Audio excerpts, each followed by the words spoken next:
Favorite mo rin ba ang chop suey pero hindi mo pa rin alam kung paano magluto na hindi ito na-overcook? For today's video, ituturo ko sa inyo kung paano magluto ng chicken chop suey na crunchy pa rin ang mga gulay.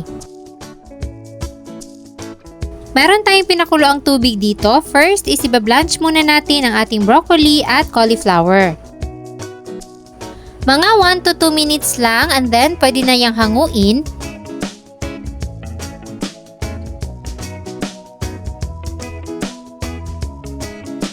Tapos, ilalagay natin to sa ice cold water para mag-stop ang cooking process at hindi ma-overcook.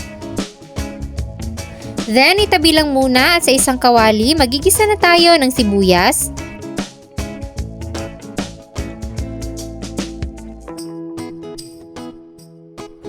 bawang,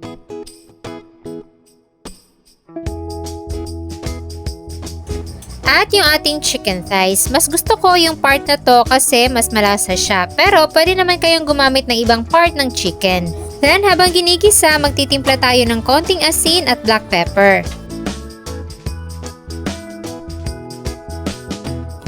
Kapag ganito nag-iba na yung kulay ng chicken, maglalagay tayo ng konting tubig at isang chicken cube.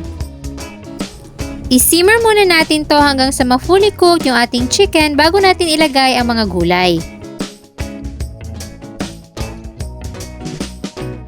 Kapag luto na ang manok, pwede nang ilagay yung matitigas na gulay gaya ng carrots. Lutuin lang natin yung carrots na mga 2 to 3 minutes. Tapos isusunod natin yung chicharo at yung ating young corn. Igigisa lang natin to saglit.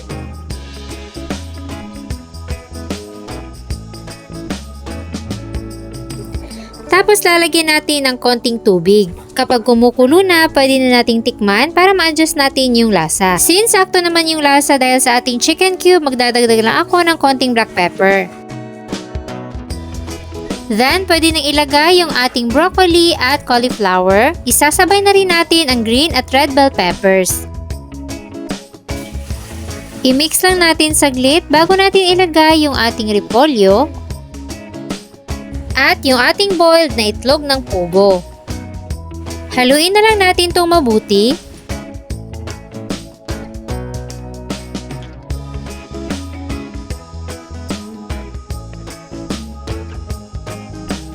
Pagkahalo, maglalagay na tayo ng cornstarch slurry pampalapot ng ating sarsa.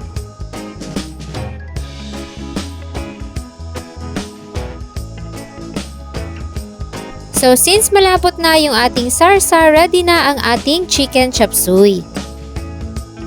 Hindi na natin to patatagalin sa pagluto para maging crunchy pa yung ating mga gulay. Ang tip talaga sa pagluluto nito is huwag nyo isabay-sabay yung mga gulay. Unahin nyo sa pag-isa yung mga matitigas at huli yung mga madali lang maluto.